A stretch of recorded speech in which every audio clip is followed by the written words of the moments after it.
10 firman.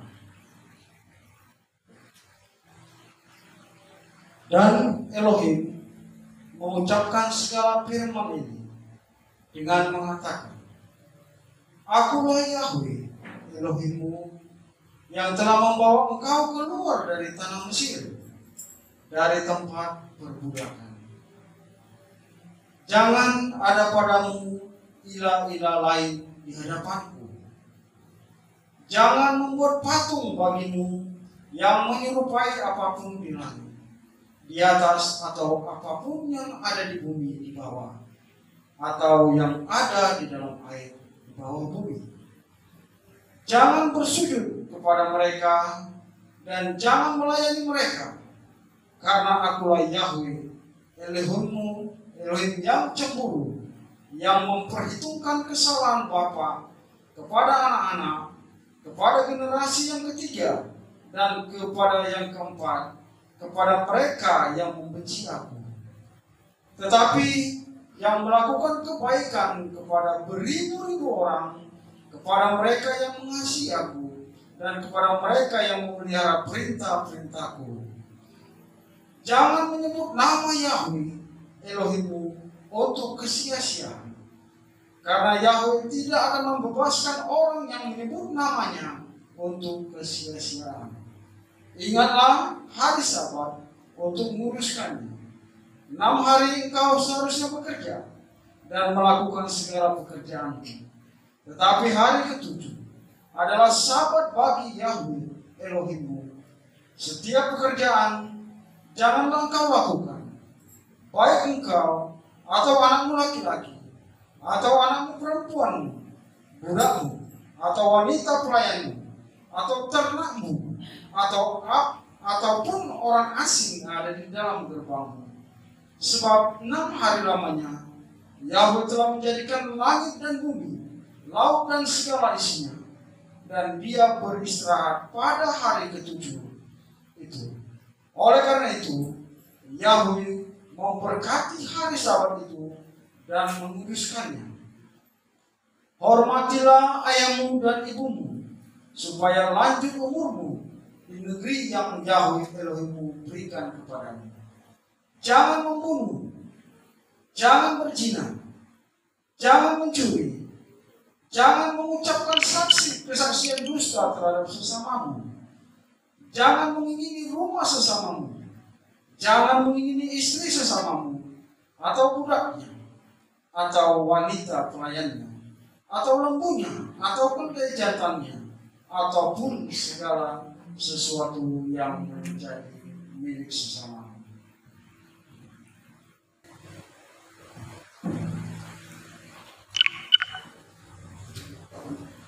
Mari kita angkat pujian.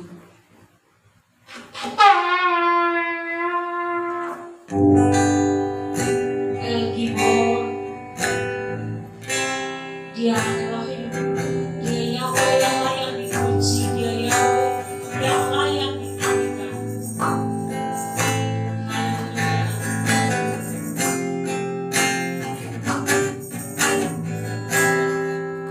Hari sampai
sungguh yang sangat baik bagi kami.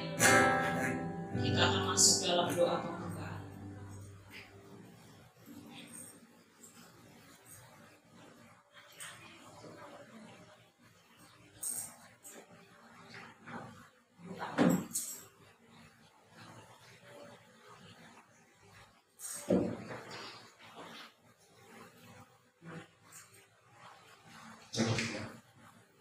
Bapak Ibu Saudara, kemarin kita berdoa bersama untuk memulai ibadah secara kita. Bapa yang baik, yang Elohim yang kami sembah di dalam nama Tuhan Yesus Kristus, yang bersyukur Tuhan kembali di hadapan Tuhan, karena Kau sudah menyatakan kasih-Mu kepada kami pribadi dan pribadi. Kau sudah memimpin kehidupan kami di dalam 6 hari yang boleh melakukan segala pekerjaan yang kami lakukan.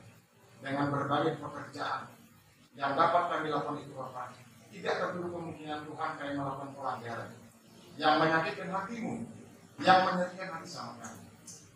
Jadi kita saling Bapak, yang sangat kami ingin kembali kepada jalan-jalan. Tuhan, ampuni kami jika kami melakukan pelanggaran-pelanggaran yang menyakitkan hati-Mu dan lain-lain. Supaya kami jadi layak dan ibadah kami layak duduk di tempat ini, di tempat ibadah. Untuk kami boleh menerima kebenaran itu. Sehingga kemudian nanti ketika kami pulang dari tempat ibadah kami ini, kami diperbarui, kami tidak sama dengan ketika kami datang. Kami sudah dimenangkan. Terima kasih Bapak. Tuhan, Bapak yang baik. Ada sahabat-sahabat kami yang tidak dapat mengikuti ibadah sahabat pada saat ini. Tuhan mau menghalalkan segala hal sehingga pada kesempatan saat ini bersama-sama dengan kami. Mungkin juga ada yang mengalami kelemahan itu, sakit penyakit dan berbagai macam lainnya yang mengizinkan terjadi. Tuhan pulihkan, sembuhkan seperti sedia kala. Sama menikmati firman-Mu tempat. Terima kasih Tuhan. Sadarlah kalau kami dari sekutu dengan Engkau ingin menerima daripada Engkau. Kami yang mencoba mencari kami. Oleh karena itu kami sepakat di dalam nama Yesus kami sepakatkan, kami tolak dan kami hancurkan kuasa-kuasa tidak dapat mengganggu kami. Hati kami hanya kami sediakan untuk firman boleh tabur. Terima kasih Bapak. Tuhan, kembali kami mohon Bapak supaya Tuhan kuduskan semua peralatan yang kami gunakan.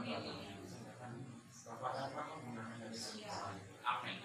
Nah, demikian pula duduk ini Bapak. Mungkin ada hal-hal yang tidak berkenan di hadapan digunakan di gunung ini. Oleh karena itu di dalam nama Yesus kami patahkan itu kuasa-kuasa. Tempat ini hanyalah untuk kami boleh memuji dan memuliakan. Mau bertahta di tempat ini tersembunyi di dalam hati kami. Terima kasih Tuhan. Berkati semua kami yang ada, baik para pelayan maupun jemaat. Juga Tuhan, semua yang mengikuti Bapak ibadah sahabat ini melalui media orang lain ini Bapak akan serahkan dalam tangan Tuhan. Terima kasih Bapak yang baik. Kami serahkan ibadah kami ini dari awal pertanyaan sampai pada akhirnya. Hanya dalam satu nama Tuhan kami yang hidup, Yesus Kristus. Kami sudah berdoa seraya bersyukur. Haleluya. Amin. Amin. Haleluya. Jemaat Tuhan, ada sukacita, ada sukacita. Amin. Mari kita ya, datanglah kebaikan dengan hati bersuka. Haleluya. Datang kebaikan dengan hati bersuka.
So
terima kasih buat anak-anak kita semua yang sudah memakai hati yang gembira adalah obat. Amin.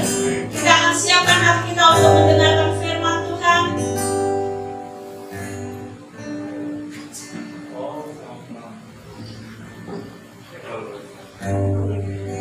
Sebelum saya serahkan kepada Bapak Gembala untuk memberikan firman Tuhan pada siang hari ini, mari kita akan pujian.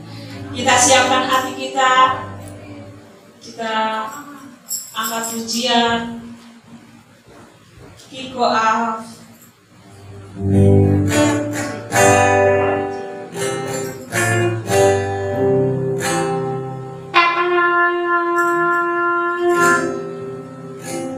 Kiko Ahab Elohim Ekaolam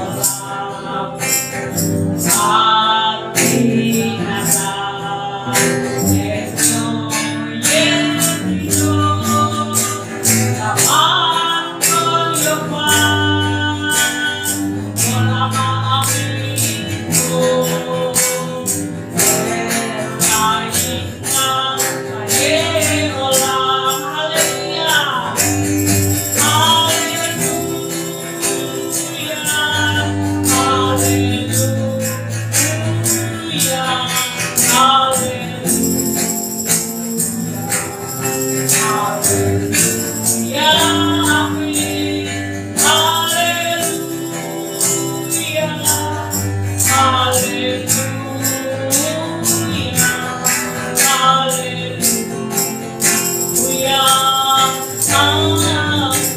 Sekali lagi kita akan menjadi Kiko Ahab Elohim Ekaolam Arti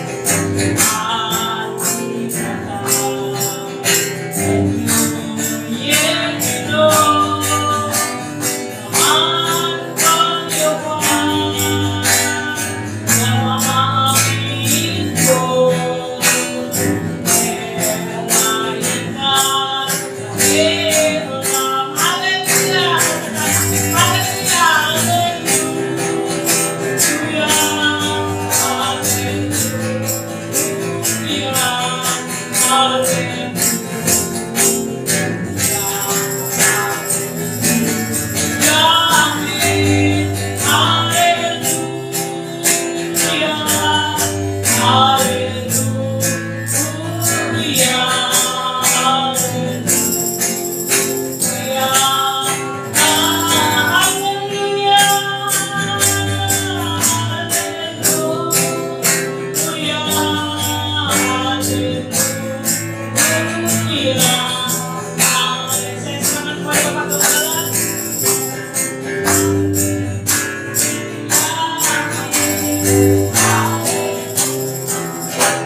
Mari kita berdoa. Tidak itu saja yang membuat seperti hadapan Tuhan, karena kami merasakan kehadiran tempat ini. Kami boleh bersuka cita. Kami boleh ada dalam keadaan damai sejahtera. Mengasal dengan Tuhan. Apa yang baik kami sudah mungkin pada puji-pujian yang kami naikkan. Bahkan kami sudah bersaksi. Kami percaya menjadi yang harga dengan Tuhan. Saatnya kami ini berbagi Bapak. Ini belajar bersama kami. Benar Tuhan. Dan kami sebagai hamba yang tidak apa-apanya yang ada di berdiri di mimbar ini membagikan Bapak. Biar Kau sendiri berbicara kepada kami di balik kasih sehingga kita bermasyarakat hamba. Terima kasih Bapak. Sambut pemberitaan firman ini hanya bisa satu nama buat kami yang hidup di Yesus Kristus. Haleluya. Amin. Salam alaikum. Apa kabar Bapak Ibu pagi ini? Luar biasa.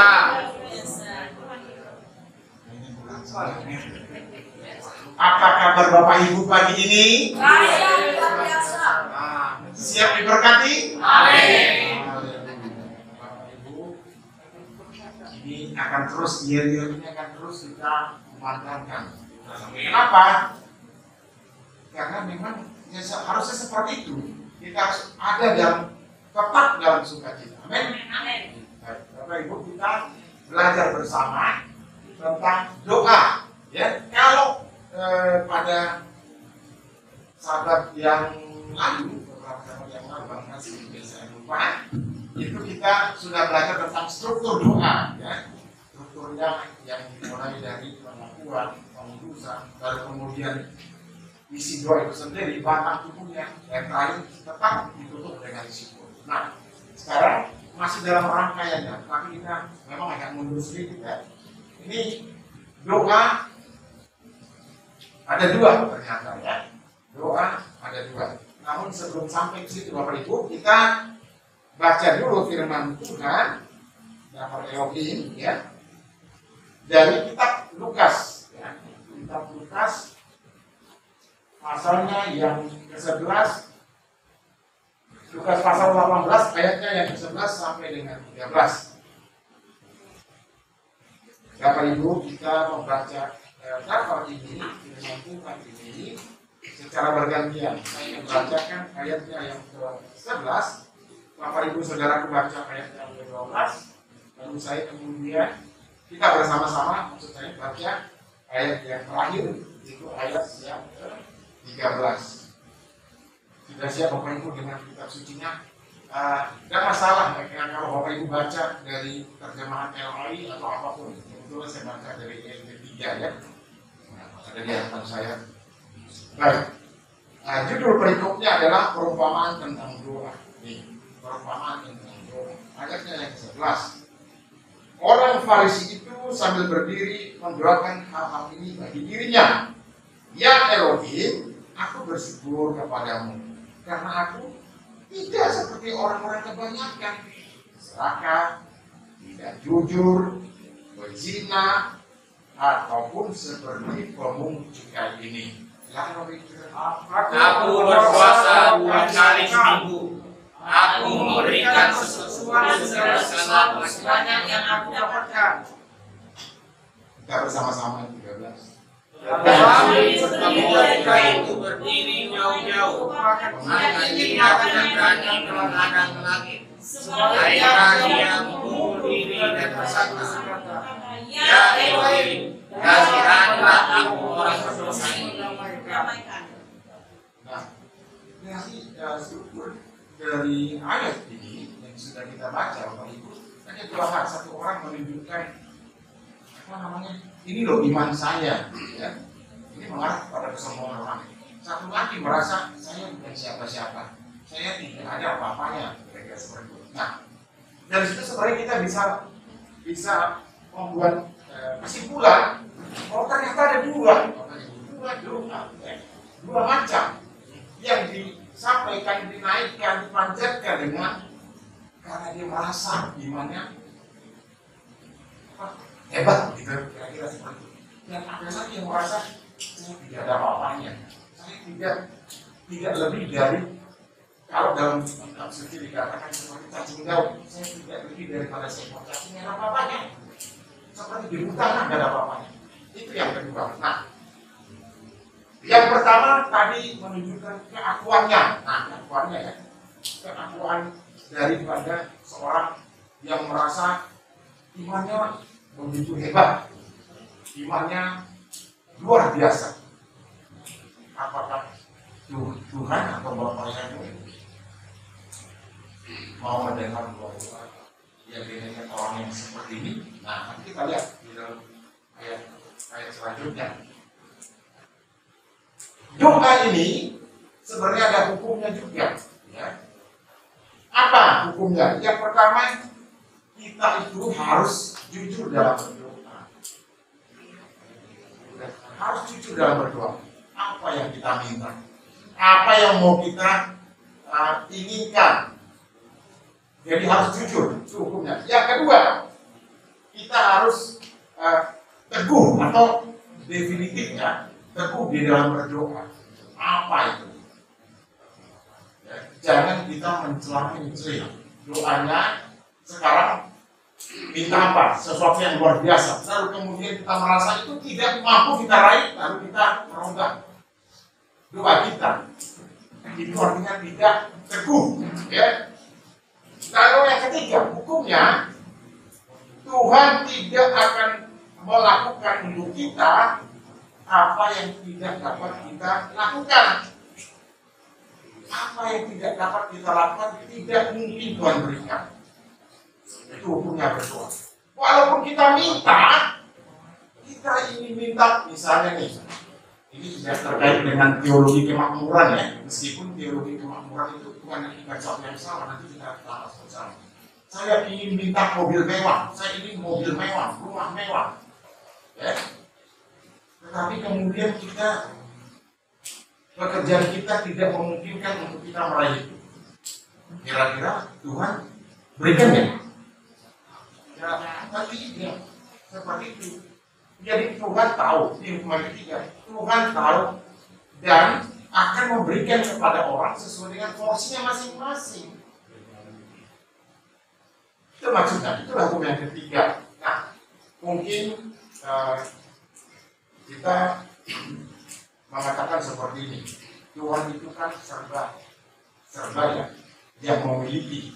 Kalau saya minta dari sebagian dari apa yang Tuhan miliki untuk menjadi bagian saya selama saya ada hidup di dunia ini, Tuhan berikan kesempatan, itu pasti diberikan. Oh, belum tentu, tadi itu nomor 3. Mampu tidak kita, bertanggung jawab tidak kita dengan nanti sekiranya Tuhan berikan. Tuhan tahu, ya. Kita pasti pernah baca kitab suci. Di dalam kitab Lukas pasal 11 ayat yang 5 sampai 8 itu berbicara tentang narasinya tentang seorang sahabat yang datang malam. Ini tentang doa yang dinaikkan berkali-kali. Sahabat yang datang tengah malam. Dikisahkan bahwa ada seorang sahabat yang datang ke rumah sahabatnya malam-malam. Tetapi pada saat malam itu, sahabat ini yang kedatangan ini tidak punya bekal, ya, tidak punya makanan untuk disajikan kepada tamunya. Karena pada saat itu, kalau orang datang ke rumah sahabatnya, tentu akan disuguhi makanan. Nah, pada saat itu, sahabat ini kehabisan makanan. Ada cerita miskin. Lalu kemudian sahabat ini yang kedatangan tamu pergi ke tetangga, minta bantuan. Minta apa? Pinjam dong beras, barangkali seperti itu bahasanya. Tetapi orang ini, waduh ini mengganggu gitu. Tetangga mengatakan ini mengganggu. Lalu sahabat ini yang kedatangan tamu tidak putus-putusnya memohon kepada tetangga. Alhasil apa yang terjadi? Diberikan itu pinjaman beras atau gandum atau apapun namanya untuk kemudian dapat diolah dan disajikan kepada tamu yang sahabatnya. Nah itu Tuhan Yesus berikan perumpamaan seperti itu. Artinya apa? Jangan jemu-jemu berdoa. Itu maksudnya. Jangan putus harap kamu apa yang kamu minta. Kenapa? Tadi Tuhan Yesus memberikan perumpamaan itu untuk sahabat yang datang. Kita bersahabat tidak dengan Bapak yang dengan Yesus Mesias. Bersahabat. Kalau kita minta terus, apakah akan diberikan? Akan diberikan. Dan pasti diberikan. Karena Yesus Mesias sendiri yang memberikan perumpamaan. Yang kedua, kita juga pernah baca tentunya di kitab Lukas pasal 18 ayat 2 sampai 3. Itu tentang janda yang menginginkan apa? Keadilan, ya. Janda ini merasa kok tidak adil, ya. Lalu kemudian berulang kali dia memohon kepada hakim agar adil, agar permintaannya diluruskan karena dia merasa itu adalah haknya. Apa yang terjadi? Dikabulkan nggak oleh hakim itu? Dikabulkan. Hakim ini merasa, loh daripada ini terganggu di saya nih, ya. Akhirnya apa? Sudahlah saya kabulkan aja. Kita jangan lihat daripadanya ini, kita lihat apa? Hasilnya pada akhirnya permintaannya dikabulkan. Sama juga tadi dengan yang sahabat yang datang pada tengah malam. Jadi dinaikkan yang secara terus menerus, dipanjatkan terus menerus. dimohonkan terus-menerus dengan ucapan syukur tentunya, Tuhan pasti berikan. Amin. Ya. Dua hal. Lalu kalau kita mengatakan doa itu kan bukan hanya pribadi, ada yang doa yang disampaikan, dinaikkan secara 2-3 orang atau bersama-sama, bahkan doa syafaat. Ya. Itu gimana dong? Itu bagaimana gitu? Apakah doa orang bersama-sama didengarkan? Sama juga, saudara. Pasti didengarkan. Karena apa? Ketika kita berdoa, doa syafaat di depan ini, siapapun yang memimpin doa, di sebelah atau di samping atau di depan, kita akan mendukung. Mendukung dengan ucapan amin.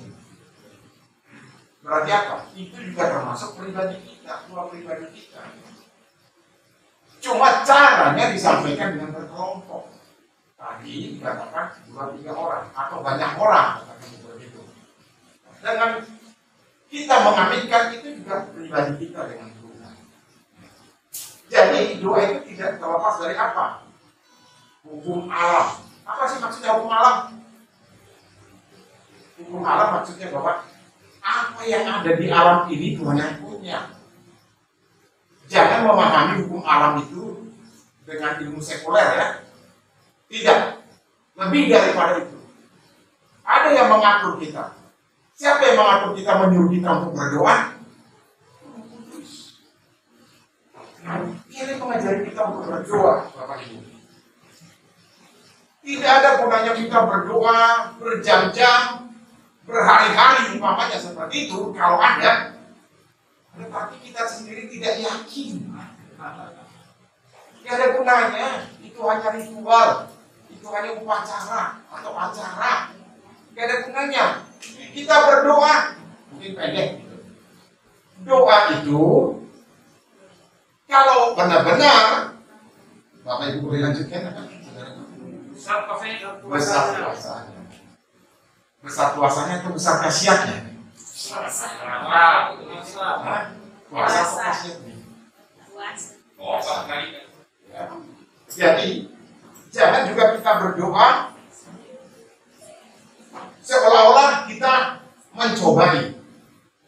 Apa contohnya Pak Kembang? Seperti contohnya adik-adikku ya, dengar ya, adik-adikku ya, yang masih sekolah ya. Ketika kamu mau menjelang ujian atau tes, ya, lalu kamu belajar malamnya sebelum ujian, lalu kamu berdoa, saya sudah berdoa, saya pasti jawab oleh Tuhan. Orang ditanya, benar nggak itu doanya? Benar nggak doanya? Adik-adik yang masih sekolah, yang masih kuliah begitu, benar nggak doanya itu? Salah atau tidak tepat gitu aja? Kurang tepat atau tidak tepat? Nah, tidak tepat. Bukan salah, doa tidak salah. Tadi komunikasi pribadi, tapi tidak tepat. Kenapa? Kalau kita beri contoh, ya, sebuah gelas itu, kalau tiap hari kita isi atau tabungan ya, tabungan aja, saya pikir lebih gampang. Asosiasikan tabungan kita isi dengan Rp1.000 tiap hari, lama-lama kan penuh. Ketika kita mau menggunakannya, pengen menggunakannya karena ada keperluan, pasti lumayan bisa ya untuk keperluan kita. Coba kalau pada saat kita butuh, tetapi kita tidak pernah menabung atau tidak pernah, contohnya tadi menaruh air di dalam gelas secara rutin gitu. Tumpah tidak kalau kita isi sekali banyak gitu. Tumpah kan? Berbunga tidak? Uang juga begitu kita isi langsung gitu, kita cari dari mana? Penghasilan kita pas-pasan. Nah, itu artinya apa? Kalau kita minta sesuatu, jangan seolah-olah menodong dalam tanda petik memaksa Tuhan. Saya harus lulus ujian, ya? Besok mau ujian. Malamnya saya belajar. Ada istilah teman saya katakan seperti ini, SKS katanya. Apa yang sekarang? Sistemnya ngebut semalam. Tidak tepat. Tetapi ketika kita belajar, Anda belajar, ya, adik-adik belajar jauh hari sebelum ujian, katakan sebulan, gitu, kalau nggak setiap hari mungkin ada kegiatan lain. Itulah yang tepat. Pasti ada tinggal di dalam pikiran kita. Pasti ada tinggal. Saya pernah punya teman seperti ini, dia nggak pernah belajar, Tetapi kemudian ketika ujian, dia mendapat nilai yang bagus, dapat nilai A. Saya tanya, kamu kenapa? Kok kamu kok bisa? Ya? Dia bilang apa? Ya, saya kan baca dari kemarin-kemarin. Lalu ketika menjelang hari H ujian, ya, dia nggak kelihatan terlalu sibuk. Beda dengan saya yang agak sibuk. Hasilnya dia lebih bagus. Karena apa? Itu tadi. Ada persiapannya. Jadi jangan kita berdoa mengatakan seperti ini. Saya pasti lulus, saya pasti dijawab. Ya, dalam ujian yang akan datang besok misalnya. Tetapi kita tidak punya persiapan. Salah. Tidak tepat itu maksudnya. Ya. Nah, kemudian ada juga doa yang kita seolah-olah kita yang punya. Sama dengan sebenarnya ini apa namanya? Sebanding dengan contohnya yang tadi saya katakan. Begini nih. Kita berdoa, Tuhan pimpin perjalanan ini. Umpamanya kita mau kemana? Dari Jakarta mau ke Bekasi atau Bekasi ke Bandung, ya, di jalan tol. Lalu kemudian kita ngebut di tengah jalan, ya. Jalannya mungkin zigzag, gitu. Atau menyalip orang dari sebelah kiri. Itu tepat tidak doanya? Itu sama dengan mencoba itu. Pimpin perjalanan Tuhan sebelum berangkat kita mohon perjalanan dipimpin oleh Tuhan. Engkau sendiri Tuhan yang menjadi jurumudi bagi kami, bagi saya kalau dia sendiri. Tetapi apa yang terjadi, dia mau melakukan perjalanan itu dengan tidak mengikuti peraturan-peraturan yang ada, zigzag atau mau menyalip dari sebelah kiri. Kira-kira ini Tuhan mau nggak ini jawab buat kita? Mau nggak?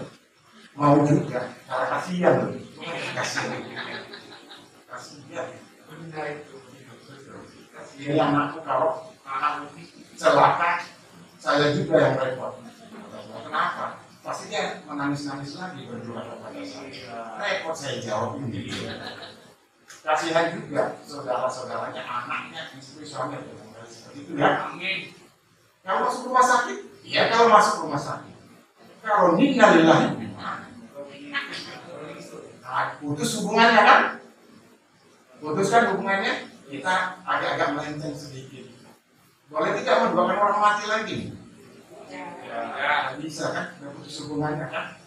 Jadi jangan main dengan doa gitu ya. Jangan mencoba itu kan dengan doa. Kita ingin selamat, tetapi cara kita tidak menggambarkan bagaimana sebenarnya orang selamat. Tidak tepat. Gimana? Kok tidak tepat? Karena kita sudah mencoba ini. Itu berbeda. Apa yang ada di pikiran kita, apa yang ingin kita komunikasikan dengan Tuhan, tetapi perbuatan kita berbeda. Lain di pikiran, lain juga perbuatannya. Ada nggak seperti itu Bapak Ibu? Ada banyak. Banyak ya? Kalau saya katakan ada gitu ya. Kalau Bapak Ibu katakan banyak, terserah Bapak Ibu. Tapi ada ya, begitu ya. Lain kata dengan perbuatan. Lain yang dipikirkan, lain juga yang dilakukan. Karena barangkali ada masalah gitu ya.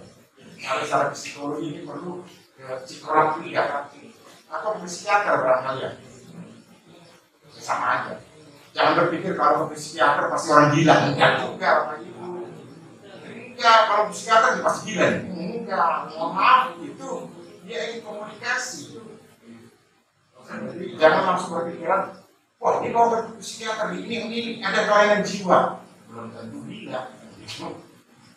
Tapi memang kalau ke psikiater itu bicara tentang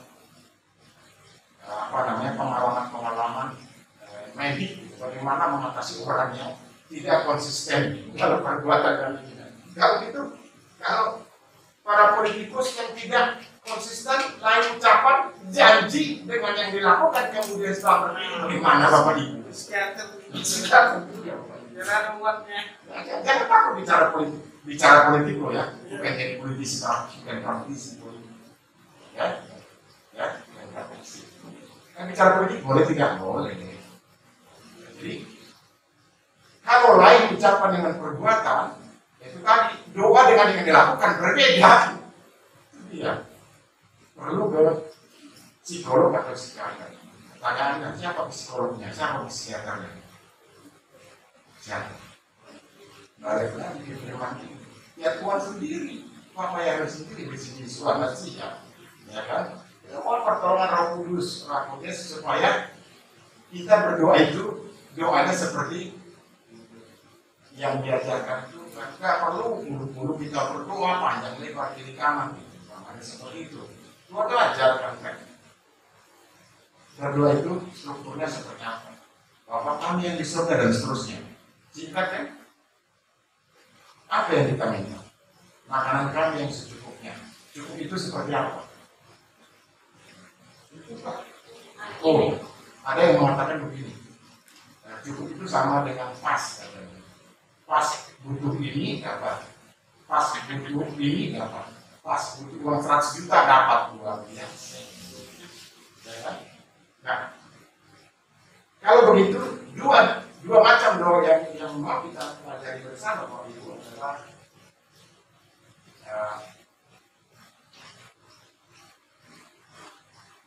nah ini ya, seperti tadi kita baca bersama, doa yang tidak berkenan di hadapan Tuhan yang pertama. Apa tidak berkenan di hadapan Tuhan Bapak Ibu? Pertama, dia menonjolkan keakuannya, menyatakan ini loh yang kita lakukan. Saya sudah puasa, saya bukan anu dan seterusnya. Bapak Ibu bisa baca ya. Saya juga ini ya. Nah kalau kita bicara pada bagian akhir ini, ayat 12 ini, ayat 12 bagian akhir, Bapak Ibu bisa baca ya. Aku berpuasa. Nah, Puasa 2 kali seminggu. Aku memberikan 10 dari segala penghasilan itu. Mengapa Tuhan mengatakan tidak setuju dengan orang yang doa seperti ini? Karena dia sudah memperwanilkan, menunjukkan, memberitahu ini yang saya berikan. Ini tidak berkenan di hadapan Tuhan, Tuhan tidak mau. Itu artinya apa? Ada 3 yang dikandung dari ini. Ayat ini 11-12 ya. 11-12 istilahnya seperti ini ya. Zaman sekarang bilang mirip gitu ya. Ini beritanya apa? Beda tipis. Iya, beda tipis. Beda tipis. Hanya sekadar kata-kata. Yang kedua, itu mencerminkan apa? Kesombongan. Ada sombong. Yang ketiga, tidak dilihat Roh Kudus. Ya, tidak dilihat. Yang ketiga hal ini Tuhan tidak inginkan. Karena kita mendengar barangkali begini, soal yang terakhir ini ya, 10. Kalau tangan kanan memberi, tangan kiri jangan.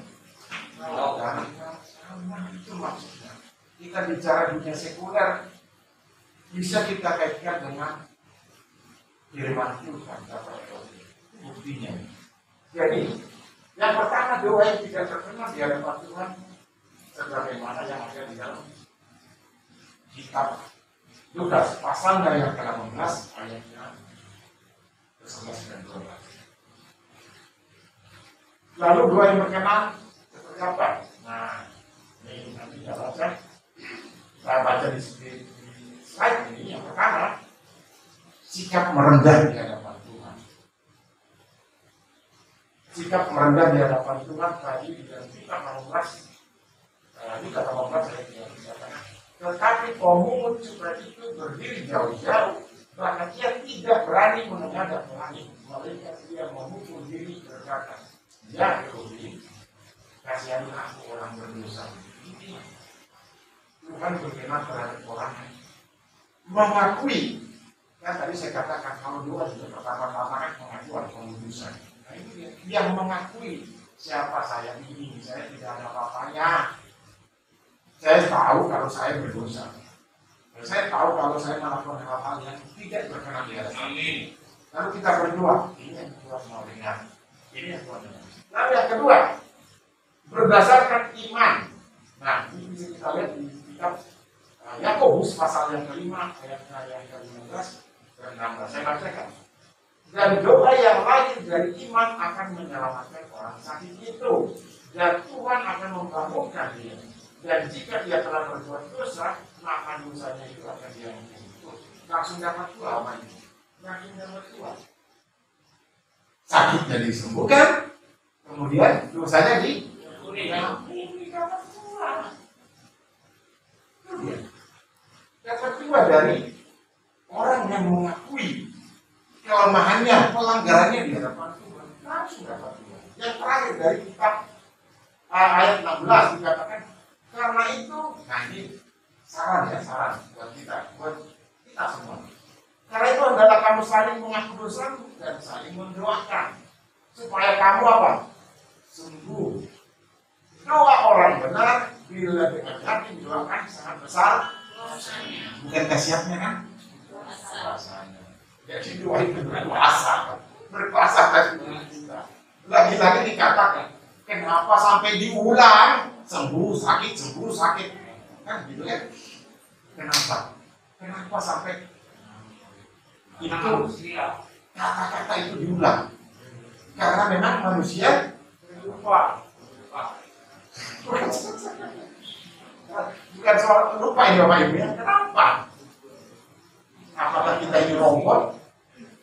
Tidak kan? Apakah kita ini terbuat dari besi? Tidak kan? Keterbatasan. Memang dari mana Bapak itu? Keterbatasan. Kelemahannya apa? Sakit.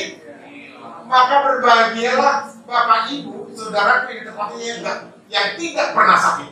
Pernah isi tangan ada nggak yang pernah sakit? Ada nggak? Ada tidak? Nah kalau ada saya ingin belajar loh. Masalahnya. Ada tidak? Saya pikir tidak ada. Saya pikir tidak ada. Dan memang sudah seperti itu. Kita kan, kalau kita tidak sakit kan, kita berdoanya minta disembuhkan. Akan tertulis ini. Kapan kita mau berdoa? Kalau sakit sembuh, tanpa berdoa sembuh. Kapan kita berdoa? Iya, makanya kan selalu diulangi sembuh, ya kan? Hanya di dalam ayat ini, ya kan? 2 kali, belum ayat yang lain. Berarti memang manusia rentan terhadap penyakit. Karena seperti kata Pak Daman tadi, manusia itu terbuat dari tanah ya. Tanah bisa jalan Pak ya, bisa berpikir.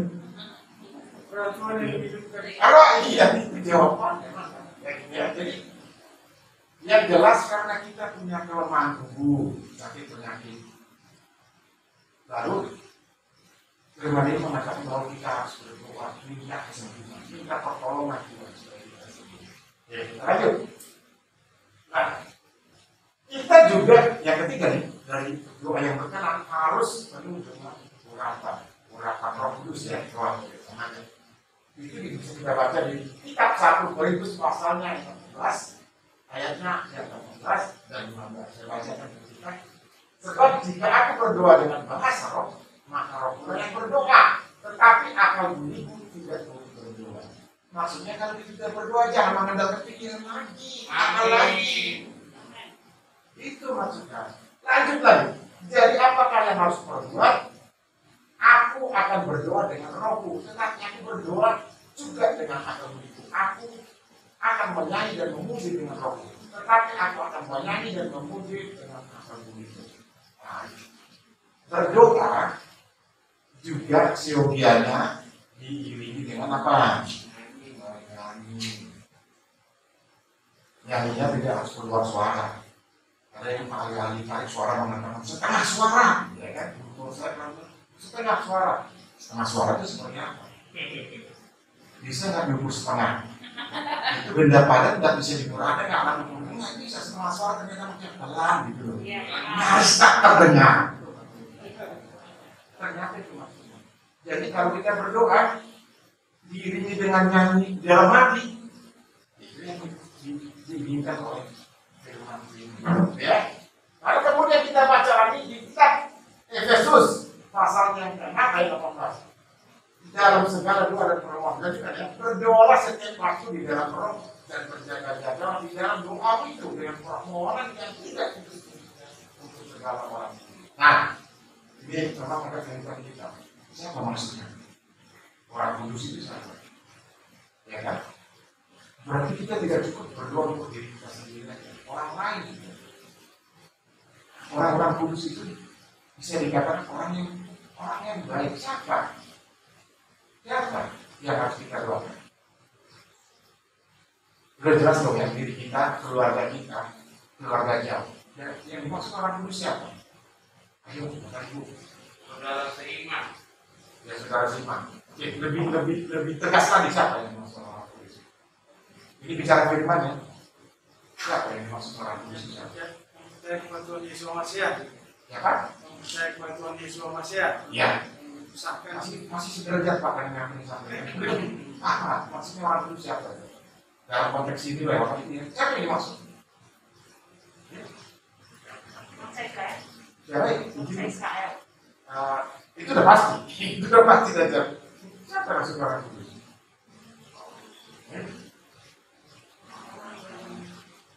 Dulu gambaran itu kuduskan. Meskipun kesannya kita suka terpisah dari orang lain. Orang yang dijauh tuanya. Nah, ini nih. Orang kudus sebenarnya yang dimaksud adalah para pelayan Tuhan. Siapa yang melayani? Itu maksud. Oh, berarti siapa? Ya. Anda melayani kan tadi Pak John. Haleluya. Jadi saya juga harus mendoakan Pak Johnson. Saya doakan kamu. Amin. Tuh. Jelas ya? Lalu kemudian yang dapat kita bandingkan dengan itu juga adalah kita Roma pasal 8 ayat 26. Demikian juga Roh membantu kita dalam kelemahan kita. Sebab kita tidak tahu bagaimana sebenarnya harus berdoa. Tetapi Roh sendiri berdoa untuk kita kepada Roh. Firman keluhan-keluhan yang tidak diucapkan. Nah, ketika kita berdoa tidak harus kita mengucapkannya, meraung-raung gitu ya. Tidak harus. Tetapi kita mohon Roh Kudus membimbing kita, kita mau apa yang kita minta. Tapi tetap koridornya Bapak Ibu, jangan sampai kita berdoa seolah-olah mencoba itu.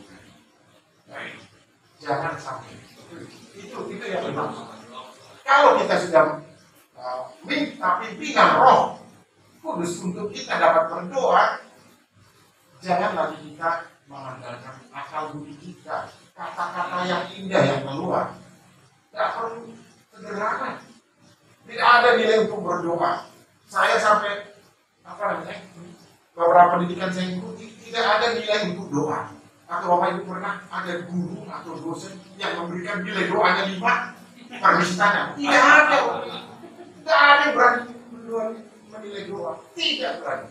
Kalau ada orang katakan pelayan Tuhan, hamba Tuhan menilai doa, itu sesat.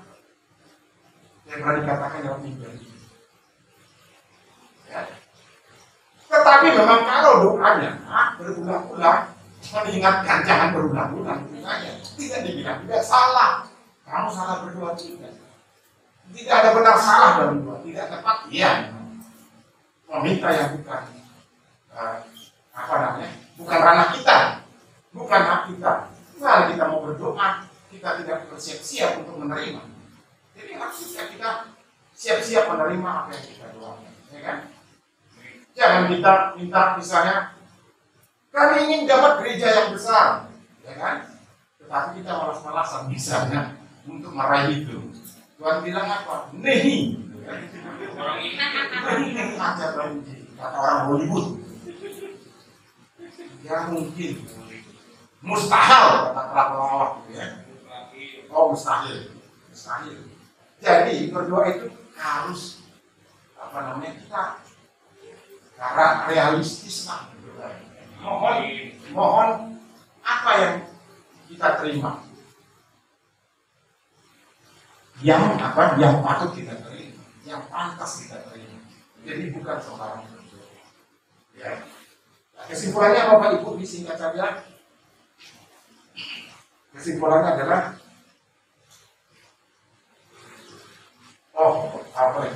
dua orang benar ya. Ini kita tadi lagi ya. Sebelum kita kesimpulan, doa yang benar dua orang benar itu tadi berkaitan dengan khasiat itu ya, khasiat dua ya, bukan khasiat dua ini. Makanya ini khasiat atau puasa. Pertama adalah menghilangkan susah. Kalau ada seorang yang kami yang menderita, baiklah dia berdoa. Kalau ada seorang yang bergembira, baiklah dia menyanyi, sekalipun maksudnya. Jadi kita mendoakan keluarga kita, sahabat kita, ketika dia menderita. Kalau dia ada dalam sukacita, kita pun bisa ambil bagian dengan apa? Lalu kemudian menyembuhkan penyakit di bolak-balik. Lalu penyakit. Karena teman tadi seperti saya katakan di awal pengajaran ini, kita tubuhnya lemah. Ya. Dosa diampuni. Ya tadi sudah kita paham. Lalu mujizat nih. Kalau bicara mujizat ini sebenarnya sampai dengan sekarang belum ada loh Bapak Ibu. Saudara belum ada apa sih yang dimaksud mujizat, artinya belum ada kesimpulan yang sama. Semua orang berpendapat mujizat itu artinya apa? Sesuatu yang di luar pikiran kita. A berpendapat seperti itu. B mengatakan kalau saya sakit sembuh. D mengatakan seperti itu. C mengatakan apa lagi? Mujizat itu adalah apa yang tidak kita pikirkan lalu Tuhan berikan. Mujizat itu belum ada kesepakatan sampai sekarang. Tetapi kita percaya kalau mujizat itu sesuatu yang berasal dari Bapa yang ada. Betul Bapak Ibu? Amin. Itu pasti kesimpulannya pasti sama. Artinya pasti menuju ke sana. Nah, itu dia. Kita mengharapkan mujizat lewat doa. Boleh tidak kita berdoa tiba-tiba kita berharap harus segera dijawab oleh Tuhan? Boleh saja. Dan memang ada yang dijawab. Saya pernah menyampaikan kepada Bapak Ibu kalau ingat ya, yang namanya doa Kipota itu ya. Raja Daud ya, yang dalam kesulitan berdoa, lalu Tuhan beri hikmat kepada Raja Daud untuk berpura-pura seperti orang gila. Terus doa yang dijawab seketika, serta merta. Ada juga yang lama, ada yang juga sangat lama, dan bahkan kita lupa apa yang kita doakan, tapi kemudian ada nggak seperti Bapak Ibu? Pak yang sudah kan ya.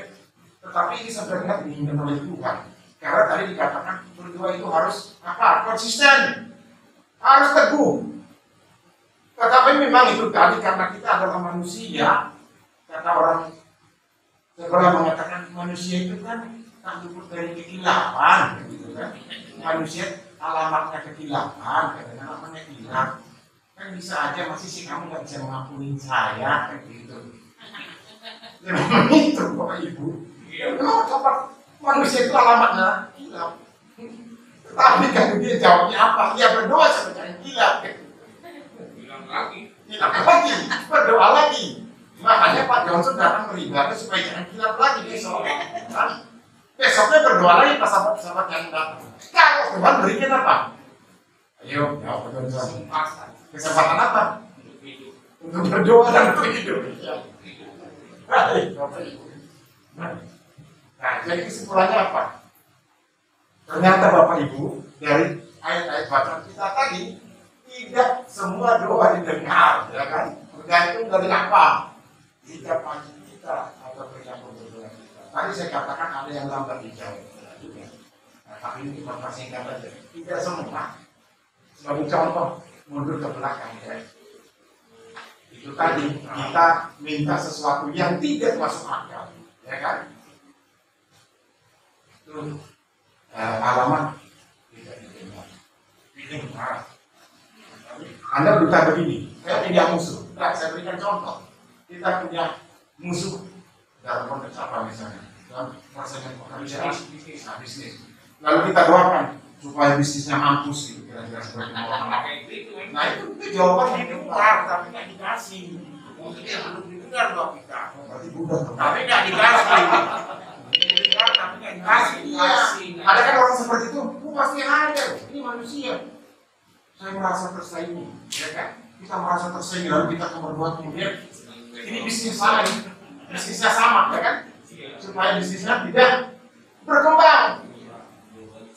Dikabulkan tidak? Tidak, tapi didengar kan? Dengar, tapi tidak dikabulkan. Ada jawabnya ya? Ya iya. Satu yang jelas ya. Saya bingung kadang-kadang Bapak Ibu ini saya selalu bersedikit. Masih ada waktu ya? Orang tadi saya katakan bersisi yang sama, lalu kemudian mereka bersaing. Yang satu doanya jelek, ya kan? Tetapi kemudian tidak dengar tadi itu tidak dengar, tidak dikabulkan. Tetapi saya bingung. Ternyata ada pengusaha di satu tempat. Satu tempat itu tadinya ada hanya satu tukang fotokopi. Sekarang 100 tukang fotokopi. Tetapi mereka tidak saling iri. Fotokopinya semua lagi. Bukan 24 jam. Saya bingung. Apa yang diberikan? Ada kan seperti itu? Di lingkungan lain? Bukannya saling iri. Saya tanya. Mau ke mana? Ini kebetulan dari rekan kita dari Sumatera Barat. Udah mau kemana? Aku mau ke sana kan, mau arisan. Arisan apa ya? Arisan para tukang fotokopi sini. Ini kan juga para fotokopi, pengusaha fotokopi maksudnya. Kok negara bersaing malah mereka arisan. Lalu apa aja yang mungkin cara di situ? Cuma gitu kan? Oh enggak bang. Kita berpikir bagaimana supaya fotokopi kita bisa sama-sama maju. Luar biasa ya. Bukan ya, saling apa namanya siswa, tetapi mereka justru saling merangkul mendorong. Luar biasa. Nah, duanya sama, ya. Duanya sama kan? Sama-sama laku. Tuhan bingung ya kan? Ini siapa yang mau kabur kali ya? Kalau dia Kristen, siapa yang bisa? Ya semuanya juga. Karena dua tentu seperti kita katakan adalah urusan pribadi. Meskipun kita berdua secara kelompok, 2-3 orang dari bahkan lebih, urusan pribadi kita. Jadi nggak tidak. Memang karena dia bekerja, bukan 24 jam. Iya kan? Berarti kerja keras dong. Iya kan? Akhirnya apa? Dikabulkan. Terus tuh, ya, oke. Yang kedua, simpulan kedua. Dua orang yang berkenan, dua orang yang benar pasti berkenan, pasti mendapat jawab, ya kan? Baik cepat atau seketika, serta merta, atau jawab kemudian oleh Tuhan. Ada nggak kemungkinan Tuhan lupa dengan doa kita? Ya. Karena apa? Tuhan. Tidak ada tertulis dalam kitab suci. Ini jawaban aman kan? Nggak ada. Dua orang benar. Diulangi Pak Johnson. Sangat besar. Bisa kuasanya. Berarti tidak ada dua yang tidak. Sepanjang dua itu berkemilahan. Orangnya yang benar ya, bukan doanya yang benar. Dua pasti benar. Seperti tadi kata Pak Johnson. Oke, itu yang itulah yang dimaksud dengan doa. Nah, kadang-kadang gini Bapak Ibu ya, kita Pak, makanya Pak. Nah, siap. Ini nggak benar, tapi doanya dijawab. Nah, contohnya Karena Roh Kudus yang berdoa menyampaikan keluh kesah yang tidak dapat diucapkan. Terus? Ya jadi yang berdoa itu Roh Kudus buat dia. Ya memang. Karena ada tertulis. Yang keluh kesah yang tidak terdalam yang tidak bisa kamu sampaikan, tenang aja kan Roh Kudus sampaikan. Ya. Ya, tapi gini boleh tambahin ya, Pak. Iya Pak. Sharing Pak. Ya, itu benar. Tetapi jangan berdoa seperti ini. Tuhan tahu. Tuhan tahu. Kalau kita tidak minta, nanti dikatakan kok minta, maka kepadamu diberi. Kalau kita diam aja pasti dengan Tuhan. Kan saya kan namanya ahli warisnya, jangan aja. Ahli warisnya pasti saya dijawab, pasti saya kaya dan seterusnya. Ya bisa. Kok disuruh kok minta lah. Nah, kalau kita bicara minta, bisa pertanyaan lagi. Ini mau apa sih? Apa aja ini? Semua hal. Jangan berpikir minta damai sejahtera, sukacita, apalagi kesehatan, sukses dalam ujian, bisa menjawab soal-soal gitu ya. Apalagi kekayaan boleh nggak? Kekayaan boleh nggak? Boleh. Boleh. Yang punya ini semua siapa sih? Itu parah. Itu yang bersyukur. Nah itu dia. Ada orang mengatakan ini hanya bicara tentang uang, tentang ilmu kemakmuran. Itu ada tertulis kok. Nggak usah dibantah. Firman Tuhan ya. Mintalah. Saya disuruh minta. Lalu saya katakan, oh jangan berikan saya Tuhan. Wah itu salah. Jadi kepala. Nah, itu jadi kepala. Dan bukan ekor. Itu semua arahnya apa? Kemakmuran kan, kejayaan kan di dunia ini kan. Memang Tuhan ini kita miskin. Walaupun ada yang mengatakan berbahagialah kami miskin. Maksudnya miskin di dalam hal pemahaman rohani. Bukan miskin kita nggak bisa makan.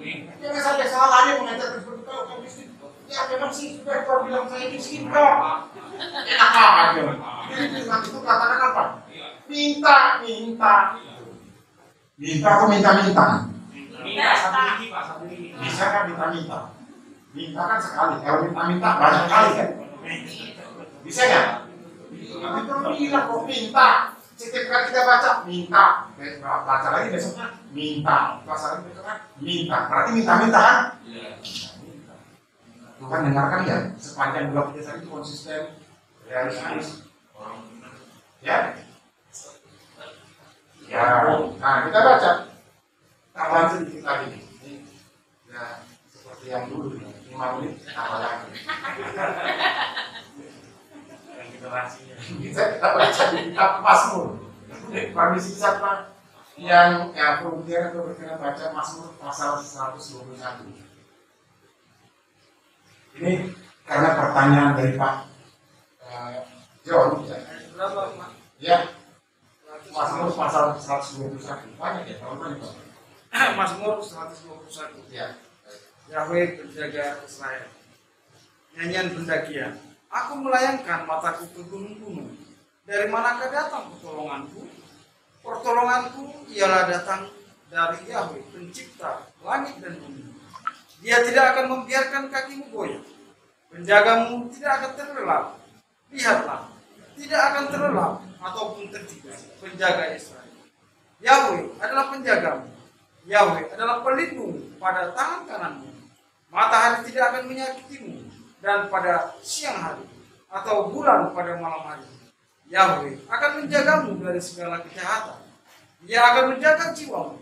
Yahweh akan menjaga kepergianmu dan kedatanganmu dari sekarang sampai selama-lamanya. Terima kasih Pak. Jadi ini dia sebagai satu contoh. Sebagai pamungkasan yang terakhir ya. Ini adalah doa dari seorang laut yang mengurus laut. Dikatakan apa? Dia melayangkan pandangan ke gunung masa Tuhan ya. Itu doa bukan? Doa kan? Doa kan? Bahwa dari mana datang pertolongan itu? Dia tahu sebenarnya itu dari Tuhan. Tetapi dia harus menyatakan itu, harus mengucapkan itu. Lalu pada bagian akhir dari ayat ini dikatakan dia seolah-olah menyarankan kepada orang lain, menyuruh orang lain. Ya. Dikatakan tadi apa? Yahweh akan menjaga. Dia ngomong sama siapa sih? Dia ngomong sama siapa? Raja Daud ini ngomong sama siapa? Dia justru ngomong bicara dengan siapa? Jiwanya. Bisa juga kepada orang lain. Bisa. Itu dia. Jadi dari Mazmur pasal 121 ini mengajarkan kita mendoakan diri kita, mendoakan orang lain, tetapi sekaligus selalu di dalamnya kita apa namanya?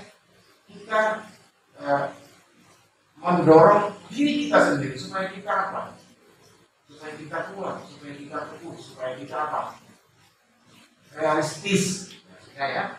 Jadi doa dari seorang Daud, dari mana datang pertolongan? Dia tahu pertolongan pasti dari Tuhan, dari Bapa Yahweh. Ya. Lalu kemudian dia juga mendorong orang lain supaya juga apa? Supaya seperti apa yang dia lakukan. Ya, supaya apa yang dilakukan? Menjaga dia dari apa? Dari kejahatan, kemudian dari segala kejahatan, dari apa namanya? Ya, gangguan alam, matahari yang tidak menyakiti. Tapi ternyata matahari bisa menyakiti juga ya. Bisa. Bisa kan? Matahari bisa menyakiti kan? Ya. Kalau para ulama mengatakan berjemur 2-3 setengah jam gitu ya sehat. Tapi kalau kita berjemur 6 jam, kosong. Jadi yang benar jadi salah. Saya pernah mengalami Bapak Ibu 6 hari berjemur gitu ya, dan ada satu pekerjaan kulit saya jadi hitam. Kan kulit saya kan putih tadinya kan gitu. Menurut saya loh Bapak Ibu kan benar. Kalau Bapak Ibu bilang enggak, sawo makan, sawo busuk itu enggak makan. Ya boleh dong sekali-sekali menghargai diri sendiri kan boleh dong. Bukan kamu juga menghargai gitu ya. Ada yang gampang. Saya alami. Ternyata matahari yang dikatakan oleh Pak Hari kalau setengah jam kita jadi kuat gitu ya. Vitamin D katanya. Vitamin D. Vitamin D kemudian C. Kadang-kadang lupa juga Bapak Ibu ya kan. Manusia kan tidak luput dari kelupaan gitu lagi. Jadi matahari juga bisa ternyata menyakiti kita. Nah itu yang didoakan oleh Raja Daud. Raja Daud paham betul akan apa namanya doa itu. Raja Daud adalah satu contoh pribadi yang mengajarkan kita bagaimana berdoa lewat Mazmur pasal 120. Berikutnya Bapak yang di sini kita berdoa. Bapak Surgawi, berikan sebagai harapan Tuhan dan kita saya bersyukur untuk pengajaran yang sudah memberikan mendengarkan dan mengajarkan kami supaya kami tidak jenuh-jenuh untuk berdoa dan kami berdoa menurut apa yang kami butuhkan, tidak berdoa hal yang tidak dapat kami cari. Terima kasih Bapak. Firman yang menyampaikan kami tinggal dalam hati kami dan kami menjadi pelaku-pelaku firman dan bukan hanya sekadar berdoa. Terima kasih Tuhan keputusan kalau dan Yesus manusia kami sudah berdoa serta bersyukur. Haleluya. Amin. Ah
Kami dengan sungguh sebagai orang kita, karena kami Bapak sudah dengan firman dan sudah mengizinkan musik yang kami lakukan, bahkan kami semua bersaksi bagaimana Tuhan menolong kami, bagaimana Tuhan mengasihi kami. Terima kasih Bapak untuk ibadah yang boleh berlangsung dengan aman, dengan nyaman, dan merasakan sukacita seluruh atas kami, sehingga kami dihiburkan Tuhan oleh Tuhan yang ibadah kami. Terima kasih Bapak yang baik. Tuhan sudah menaruh Apolos yang mengira. Dan Bapak yang di dalam Yesus masih menemukan bagi kami masing. Amin. Semua yang juga bersungguh doa Bapak yang kami berdiri. Boleh kami menyampaikan. Terima kasih Bapak. Dan kami juga berdoa untuk tetangga kami kiri kanan tempat gereja ini. Tuhan berkati tetangga kami kiri kanan tempat sehingga kami boleh Bapak saling menguatkan, saling mendukung di dalam kami beribadah di lokasi ini. Terima kasih Bapak. Berkati juga pemilik gedung di mana kami boleh menyewa. Berkati keluarganya, berkati kesehatan, pekerjaan. Terima kasih Bapak, kami juga berdoa untuk SPNP Natal Bapak di mana kami boleh menghadiri kegiatan juga gereja Tuhan. Tuhan berkati dengan sesuatu yang bersama. Tuhan menggunakan Bapak dengan baik dan secara terima kasih Bapak yang baik. Mari Bapak Ibu saudara kita tangan kita tinggi dalam kepala kita beribadah. Diberkatilah engkau di kota, diberkatilah engkau di ladang. Diberkatilah buah kandungan, diberkatilah hasil bumi, ternakmu, anak-anak lembu, anak-anak domba. Diberkatilah batumu dan adonanmu. Diberkatilah engkau pada waktu mau masuk dan diberkatilah engkau pada waktu mau. Anugerah yang besar dari Bapa yang kuat, kasih karunia daripada Tuhan kita Yesus Masih, dan penghiburan yang sejati daripada Roh Kudus menyertai kita sekarang, besok, kekal sampai Maranatha Tuhan Yesus datang kembali menjemput kita di awan-awan yang tenang. Mari kita semua yang percaya mengatakan bersama-sama. Amin.